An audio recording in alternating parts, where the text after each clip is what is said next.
Hi everyone, and welcome to our weekly portion here at eTeacherGroup.com. This week's portion is Re'eh, and it can be found in the book of Deuteronomy, from chapter 11, verse 26 to chapter 16, verse 17. Let us open the Torah scroll and meet our portion.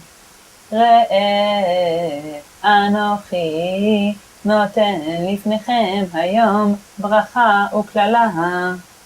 The portion is named Re'eh, literally see or behold, because it begins with God telling the people to see that He is putting two options in front of them, a blessing and a curse.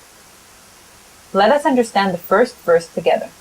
Re'eh, behold, anochi, I, noten, set, lifnechem, before you, hayom, this day, bracha, a blessing, uklala, and a curse. This week's portion begins with two options set before the Israelites, a blessing, which they will receive if they obey God's laws, and a curse, which will come upon them if they do not obey God's laws and worship idols. Upon arriving in Canaan, they are commanded to set the blessing and curse on two mountains in the Shechem area, the city of Nablus, Mount Gerizim and Mount Ebal. We see the fulfillment of this command in Joshua chapter 8. In order to keep God's commandments, the Israelites are told to abolish all signs of idolatry in the land of Canaan, and to worship God only in the one place which He shall choose, and bring all their offerings there.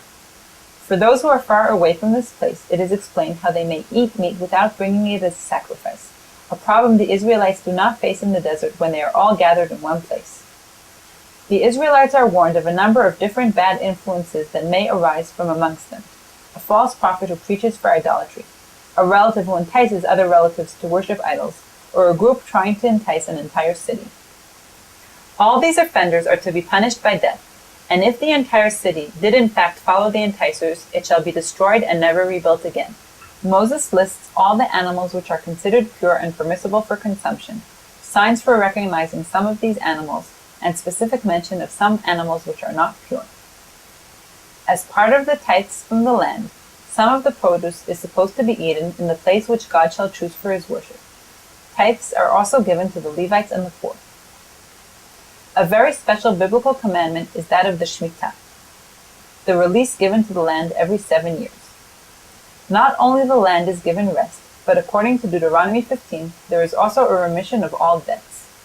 As part of this social conception, the people are commanded to help out a brother in need, and also not to refuse to loan money to one who is in need because the Shemitah year is approaching. A person who behaves that way can expect punishment. Israelites are permitted to buy Israelite slaves, but must release them after 6 years and give them a share of crops so that they will have something to start out with.